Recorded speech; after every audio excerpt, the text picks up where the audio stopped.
1300 Kilometer quer durch Deutschland, natürlich mit dem Elektroauto, diversen Ladestops und ein paar Überraschungen. Im ersten Teil ging es mit dem Fisker Ocean von Hamburg nach Essen zur Fachmesse eWorld und dort auf den Stand von Compleo und dem neuen HPC-Charger. Im zweiten Teil war ich bei JP Performance und in der Halle 77, inklusive dem Versuch, den Fisker auf dem Leistungsprüfstand zu messen. Beide Videos sind ja schon online und die habt ihr sicher auch schon gesehen. In diesem Teil zeige ich euch, was ich in Dresden gemacht habe. Anschließend geht es zurück nach Hamburg, nochmal rund 500 Kilometer. Zum Schluss gibt es dann natürlich die große Abrechnung. Wie viel Kilometer, wie lange hat das gedauert, wie viel Strom habe ich verbraucht und vor allem, was hat der Trip gekostet. Also starten wir in den dritten Tag. Einen schönen guten Morgen und herzlich willkommen in Dresden. Es ist relativ früh, 7 Uhr morgens und ich mache mich jetzt auf den Weg. Heute geht es ja um den dritten Teil meines Roadtrips. Es geht um die Strecke Dresden-Hamburg. Ich fahre nach Hause. Ich war 2 Tage in Dresden, habe mein Auto vor 2 Tagen in der Tiefgarage abgestellt und ist seitdem nicht wieder angefasst. Hatte einen Termin hier, über den ich euch gleich was erzähle. Und jetzt geht's nach Hause. Vorher habe ich noch einen Termin, den ich hier in Dresden kurz wahrnehmen möchte, muss mir kurz was anschauen und dann geht's auf die Bahn. Als ich vor 2 Tagen mein Auto hier in Dresden abgestellt habe, in der Tiefgarage, da war das Auto ziemlich leer und das ist natürlich auch immer noch.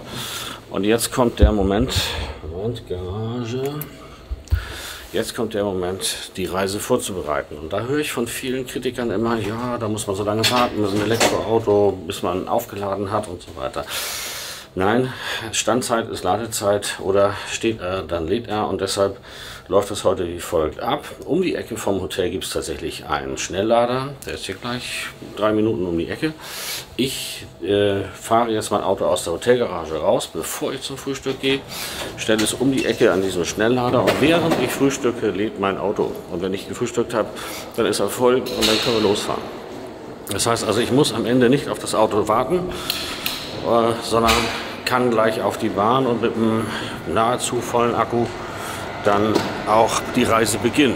So, Tiefgarage, dunkel und hier hinten steht mein Fisker Ocean seit 2 Tagen, der wartet auf mich. Ja.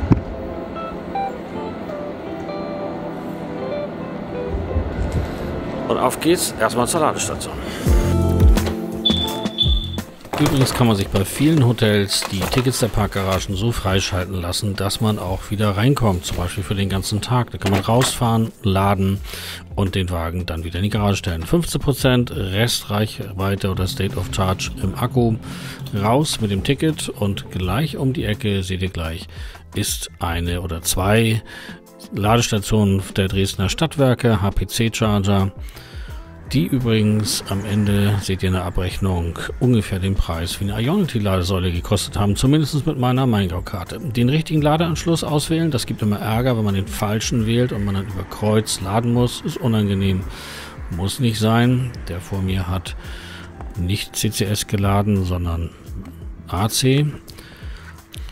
Und dann läuft die Chose. Ganz wichtig, die Parkscheibe reinlegen, das ist Vorschrift, sonst kriegst du da ein Ticket und die Parkzeit nicht überschreiten. 49 Kilowattstunden Ladeleistung ist nicht viel. Für mich geht es jetzt zum Frühstück und dann löse ich mal auf, weshalb ich überhaupt in Dresden bin. Auf meinem Roadtrip, ich bin ja schon 2 Tage unterwegs, ich war schon in Essen, ich war in Dortmund und jetzt habe ich die Rundtour Hamburg, Essen, Dortmund, Dresden. Morgen fahre ich wieder nach Hamburg zurück. Große Tour. Ist schön, dass du dir den besten Ort für den Schluss aufgehoben hast. Ja.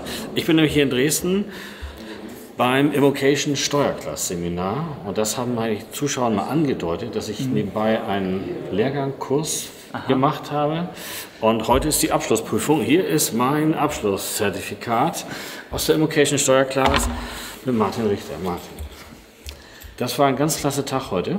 Freut mich. Willst du kurz meinen Zuschauern, die eigentlich für Elektroautos brennen, kurz mal erklären, was wir hier machen?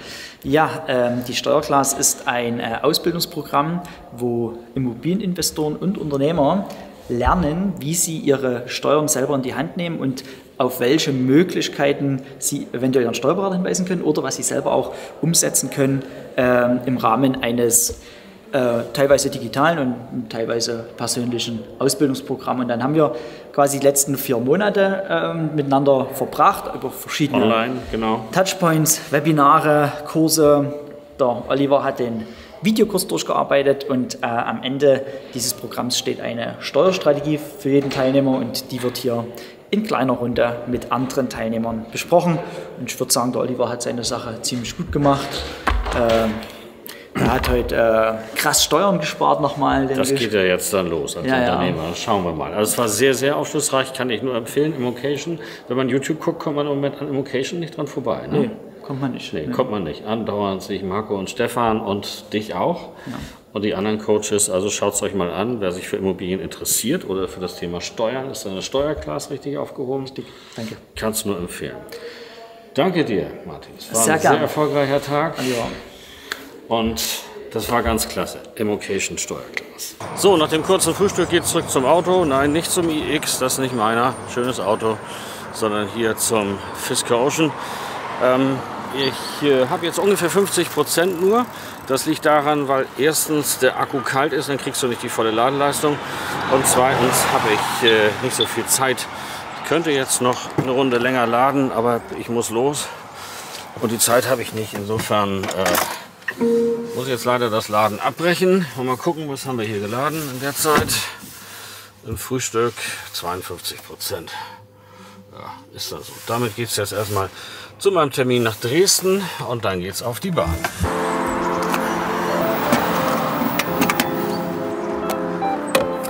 So, und das, was ich hier heute Vormittag vorhabe, hat mit dem E-Cannonball zu tun. Das ist kein Geheimnis, wenn ich sage, so die Gegend rund um Dresden wäre schon einer unserer Favoriten für einen zukünftigen E-Cannonball. Was es denn genau wird, wo wir fahren, welche Route, das erfahrt ihr auf dem E-Cannonball YouTube-Kanal von Arni und Owe, wenn es soweit ist. So, und jetzt gucken wir hier nochmal auf den Trip-Computer.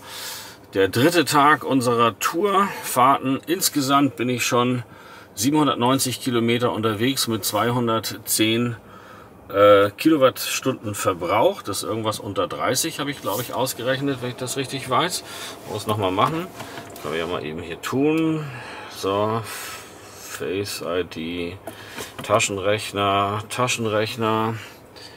So, Liter mal 100 durchgefahrene Kilometer waren es früher, also 215,30 durch 790,9. 27,2 ist der Durchschnittsverbrauch bis jetzt auf der Tour. Ganz schön happig, aber das ist so beim Fisker Ocean. 13 Grad Außentemperatur, man fährt mit Heizung und allem drum und dran. Da arbeiten sie noch ein bisschen dran, das geht vielleicht noch ein bisschen runter. Und ich werde am Ende der Tour, das habe ich euch schon gesagt, eine Auswertung machen, wie viel ich nun genau gefahren habe und was ich verbraucht habe. Jetzt geht es erstmal zu meiner Location, die ich mir für den E-Cannonball angucken soll. So, mein Termin in Dresden ist durch und jetzt geht's ab nach Hause und wir geben es mal ein. Wir gehen auf die Navi, nehmen mal mein Büro in Flehstedt, 500 Kilometer, 5 Stunden eine Ladung, sagt er. Da bin ich skeptisch. Ich soll da mit 7% ankommen. Route wird aktualisiert. Also die Navi funktioniert schon mal. Er sagt, ich fahre 175 Kilometer und dann muss ich laden von 13 auf 175 Kilometer. Dann muss ich laden von 13 auf 75%. Das werden wir sehen. Und da bin ich um 14:40 Uhr. Auch diese Navis sind immer nicht ganz so zuverlässig, was die Zeiten angeht, ehrlich gesagt, mit 7% und ein Ladestopp. Da bin ich, wie gesagt, skeptisch. Schauen wir mal an, wo er den Ladestopp plant. Also raus aus dieser ganzen Geschichte. Und bei Aral Puls will er, dass ich lade. Da oben, wo ist das? Hinter Leipzig noch. Hinter Halle noch. Da irgendwo soll ein Aral Puls Charger sein, da möchte er, dass ich auflade. Wollen wir mal gucken, vielleicht kann ich auch anders laden. Vielleicht finde ich noch einen Allego Ladestopp, die sind ja kostenlos, das kann ich mir dann anzeigen lassen, wenn es losgeht. So, und jetzt fahren wir erstmal gen Heimat. 500 Kilometer, ordentlicher Trip, den ich jetzt vor mir habe.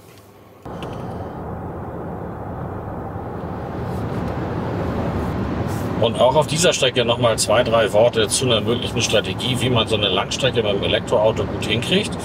Da gibt es wie beim Verbrenner entweder die Variante schnell fahren, dann brauchst du mindestens einen Ladestopp mehr auf dieser Strecke und musst natürlich mit deinem Schnellfahren die Zeit, die du an der Ladesäule verlierst, wieder rausholen. Und es gibt die Variante betont langsam fahren, vielleicht sogar hinterm LKW kleben. Dann hast du tolle Reichweiten, aber das macht keinen Spaß. Und nach 2 Stunden kennst du den Betonmischer vor dir auch in- und auswendig. Das ist nichts für mich. Ich fahre ganz normal. Ich fahre irgendwo zwischen 120, 130, 140. Das ist so meine Geschwindigkeit. Mal 125, mal 130, je nachdem, so wie es kommt. Und ganz ehrlich, es ist auch dann meistens relativ voll. So groß sind die Unterschiede nicht. Macht Spaß, schnell zu fahren, klar. Aber beim Elektroauto zahlt sich so ein bisschen die Beständigkeit, das Gleichmäßige, das zahlt sich aus. Damit kommst du eher weit, als wenn du hier furchtbar aufs Gas trittst. Also, ich habe jetzt noch einen Augenblick, über 170 Kilometer soll ich jetzt fahren, über 100 Kilometer. Ich werde wahrscheinlich nicht die Aral-Puls-Ladestation nehmen, die mir das System vorstellt. Aus 2 Gründen. Erstens, ich habe gleich noch etwas zu erledigen. Dazu muss ich mir mit meinem Notebook ein bisschen an die Seite setzen. Das macht auf einer Aral-Tankstelle nicht so viel Spaß. Und das Zweite ist, dass ich versuche, nochmal an einen Allego-Charger zu kommen, wo ich ja noch ein Ladeguthaben von Fisker habe, wo ich kostenlos laden kann. Warum soll ich das bezahlen, wenn es ein paar Kilometer weiter vielleicht eine Ladestation gibt, wo ich das kostenlos kriege? Also, ich schaue mir das jetzt mal an, wo die nächsten Allego sind, wie weit ich komme und fahre aber erstmal ein Stück. Und weiter geht's vorbei an Leipzig und dem Flughafen Richtung Halle Magdeburg. Nördlich von Halle war dann Zeit für den ersten Ladestopp. Glücklicherweise eine Allego-Säule, denn mit meiner Fisker-Ladekarte kann ich dann noch bis zum Sommer kostenlos laden. Und für mich die Gelegenheit, noch ein paar Sachen fertig zu bekommen. So, mein Video habe ich bearbeitet. Das musste heute online gehen. Heute ist Freitag. Damit ihr am Wochenende was zu schauen habt, habe ich das Video von der Fisker-Produktion in Graz freigegeben. Wir haben jetzt 88% State of Charge, glaube ich. Also hat lange gedauert. Lag aber letztlich an mir. 90%. Er lädt noch mit 30 kW. Das brechen wir jetzt ab und fahren weiter. Denn jetzt müsste ich eigentlich genug haben. Vielleicht noch für einen ganz kurzen Splash und Dash irgendwo vor Hamburg, aber großartig laden brauche ich jetzt eigentlich, glaube ich, nicht mehr. Mal schauen. Aber der Wagen hat sich ja auch ein Software-Update eingefangen. Den ersten Teil von 3 Teilen von der neuen 2.0er Software. Und da weiß man immer nicht so, ob das alles so in der Praxis funktioniert. Kann man erst sagen, wann alle 3 Teile drauf sind. So, frisch aufgeladen dank dieser Allego-Säule. Was haben wir hier? Also die Navi sagt, da ist es 349 Kilometer, 3 Stunden und ich soll mit 17% da sein. Das glaube ich noch nicht so ganz. Werden wir sehen. Und die Tour sieht dann so aus. Wo sind wir jetzt hier? Da. Hier kommen wir her von Dresden. Leipzig, Halle sind wir jetzt hier ungefähr etwas nördlich von Halle. Dann geht es weiter nach Magdeburg. Von Magdeburg geht es rüber, A2 Richtung Hannover. Und dann hoch, was ich auch schon mal gemacht habe, ist hier die Landstraße hochfahren, also über Uelzen-Lüneburg. Damit kann man eine ganze Ecke abschneiden, ist nur ein nerviges Gezuckel auf der Landstraße, spart beim Elektroauto richtig Strom. Man ist unter Umständen genauso schnell da, hängt davon ab, wenn hier nachher noch irgendwie ein Stau ist, und hat deutlich weniger Strom verbraucht und spart sich einen Ladestopp. Also das Gerät sagt 350 Kilometer und ich wäre mit 17% da. Jetzt haben wir 90% State of Charge. Moment, da laden 90%. Also mal gucken, wir lassen es langsam angehen. Im Moment 950 Kilometer, der gesamte Trip alle 3 Tage, 255 Kilowattstunden verbraucht. Ja, der Fisker ist kein Verbrauchswunder, das wissen wir schon, kommt durch die Aerodynamik auf der Autobahn, macht Spaß, ein tolles Reiseauto, im Sommer alles gut, kommst 400 irgendwas Kilometer mit bei Autobahntempo, im Winter ist das deutlich weniger. Ich schätze mal, das wird auch knapp hier. Mal gucken, ich fahre es mal los. Und schon sind wir wieder auf der Autobahn und weiter geht's über Magdeburg Richtung Hannover. Da wird's wieder knuffig und die Navigation lotst mich über die Landstraße ein Stück. So, ich bin schon hinter Bisping und nähere mich der Heimat, noch rund 40 Kilometer bis zu mir nach Hause. Akkustand sind 20% und ich soll mit 11% zu Hause ankommen. Das schaue ich mir dann an, wenn ich zu Hause bin. Ich würde vorschlagen, dass ich jetzt nach Hause fahre, den Wagen dort in die Wallbox stecke, auf 100% auflade, denn ich bin ja mit 100% auch losgefahren. Alles andere wäre ja unfair. Und dann zählen wir mal zusammen, was habe ich an Kilowattstunden geladen, wie war der Roadtrip. Und es gibt die ganz große Endabrechnung mit allen Zahlen. So, Endspurt auf der Autobahn und wie es immer so ist, die letzten Kilometer ziehen sich wie ein Kaugummi dahin, kennt ihr sicherlich. Dann sind wir an der Autobahnabfahrt und an der ersten Ampel heimische Gefilde. So, zu Hause angekommen, 11% State of Charge genommen, Akku, 351 Kilometer war die Fahrt seit der letzten Ladestation. Insgesamt war ich fast 1300 Kilometer unterwegs, die Abrechnung machen wir gleich. Meine Gesamtfahrleistung liegt übrigens bei 19.500 Kilometern mit einem Durchschnittsverbrauch von 19,3. Mit mehreren Langstreckenfahrten auf der Autobahn Hamburg-München und eben auch diesem 1300 Kilometer Roadtrip und Fahren im Winter und allem drum und dran. So, da bin ich wieder in meinem Studio in Flehstedt, in dieser Halle hier, wo alles anfing, wo der Roadtrip quasi gestartet ist. Genau ist er bei mir zu Hause gestartet, das ist aber nur ein Katzensprung von hier, bringt kaum was. Ich glaube 4 Kilometer sind das Entfernung. Egal. Mir ging es darum, euch zu zeigen, wie geht Langstrecke mit dem Elektroauto, wie funktioniert das, muss ich da auf irgendwas achten, wie funktioniert das mit dem Aufladen, belastet mich das, stehe ich da 4 Stunden an der Ladesäule oder wie funktioniert das? Und ich denke mal, das war in dem Video ganz gut zu sehen, wie das so funktionieren kann. Steht er, dann lädt er, das heißt in dem Moment, wo man Standzeiten hat, kann man den Wagen laden und dann minimieren sich die Ladezeiten, wo man dann am Ende echt auf das Auto warten muss. Ansonsten hat mir dieser Roadtrip viel Freude gemacht. Gerade die Besuche bei JP und Halle 77 waren für mich echte Highlights. Habt ihr im zweiten Teil sicherlich gesehen, fand ich toll. Ich interessiere mich halt für Autos und das ist halt auch ein Auto. Ja, fährt halt elektrisch, nicht mit Benzin, aber es ist ein Auto. Und ich glaube nicht, dass man aufhören muss, sich für Autos zu interessieren, wenn man ein Elektroauto fährt. Man kann auch in so einer Halle 77 durchlaufen und das, was da steht, toll finden und respektieren. Meine Leidenschaft für Autos hört nicht auf, nur weil ich jetzt ein Elektroauto fahre. Noch ein Wort zum Fisker Ocean. Da gab es viele Kommentare unter den ersten beiden Videos. Wieso Fisker Ocean und wieso zeigst du den schon wieder? Der Firma geht es doch nicht so gut und so weiter und so fort. Das muss jeder selber wissen, ob er so ein Auto kauft. Für mich steht das Auto hier nicht im Vordergrund, sondern der Roadtrip, die 1300 Kilometer. Und die habe ich halt mit dem Auto gemacht, was ich habe. Das ist mein Auto. Habe ich vor 9 Monaten gekauft und habe 20.000 Kilometer damit gefahren. Und davor habe ich Tesla gefahren, mehrere Model 3, ein Model S.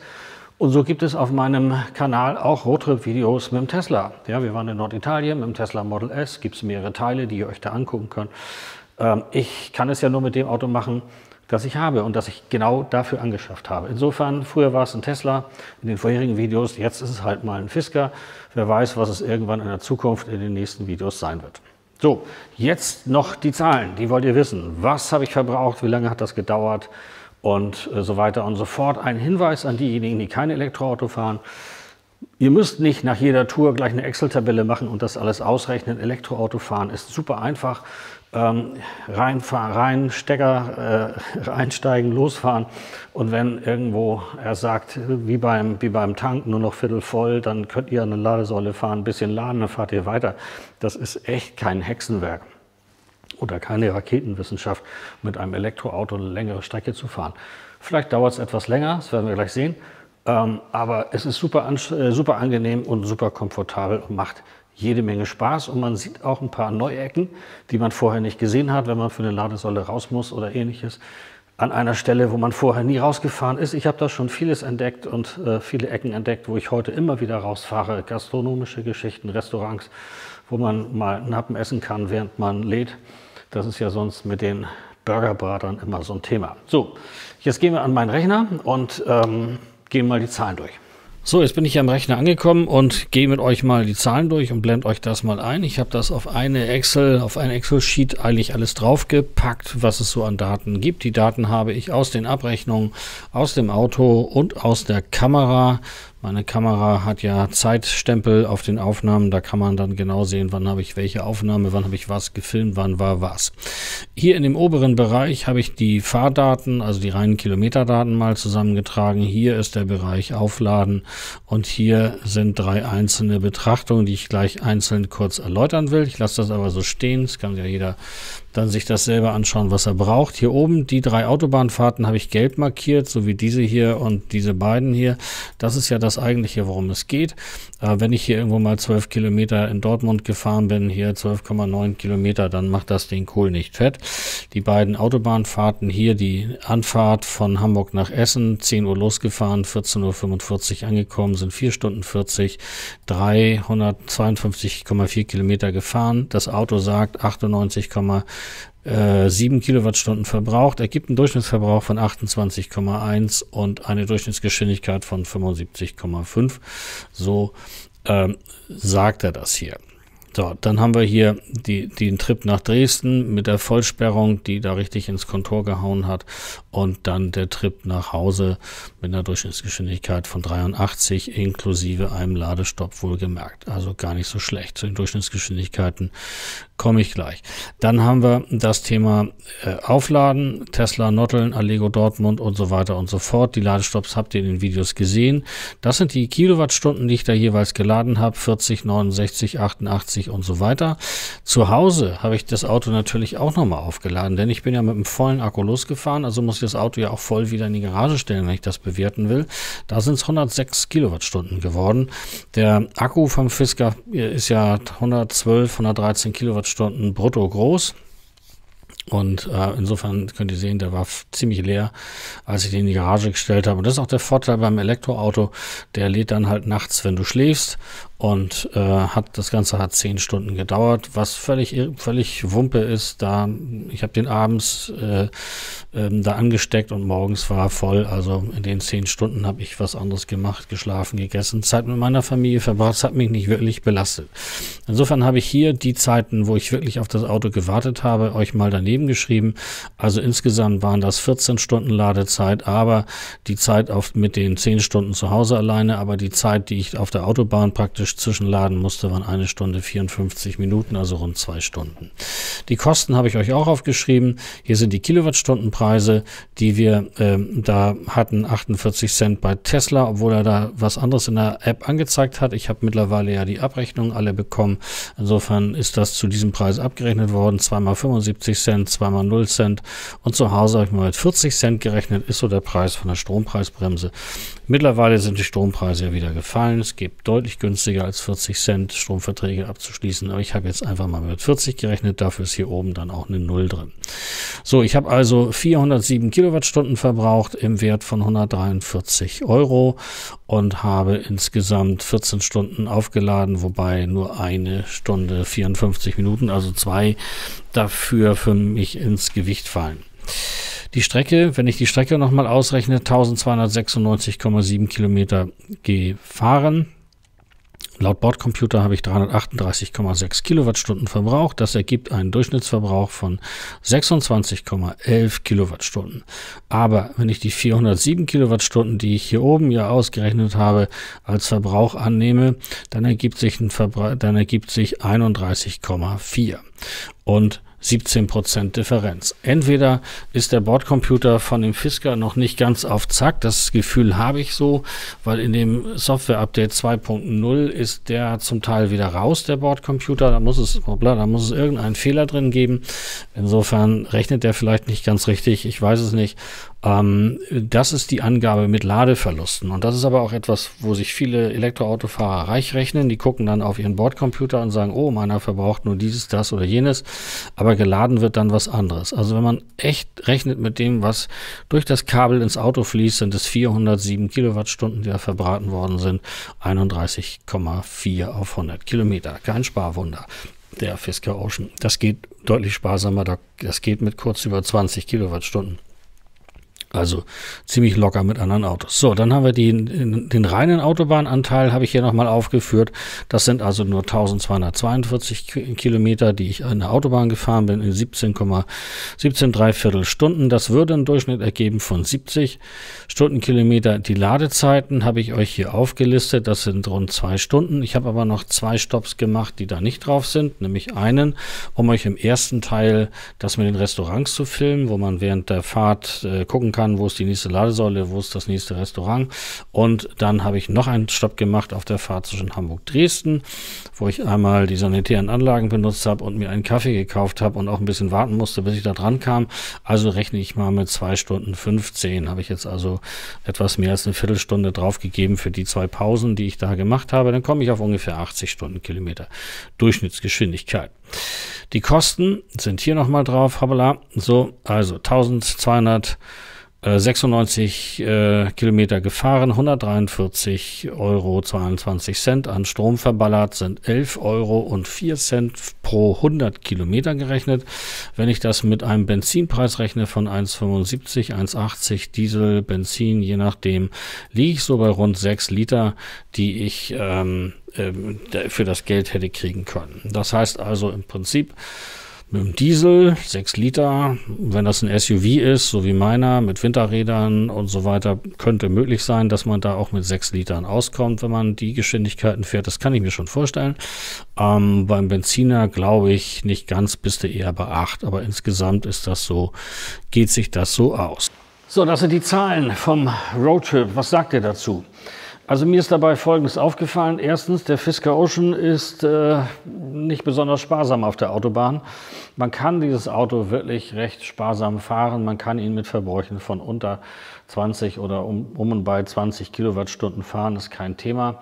Aber wenn man da so normal mitschwimmen will, dann bist du eben bei den hier gezeigten Verbräuchen. Ich bin ja so zwischen 110 und 140 gefahren ungefähr.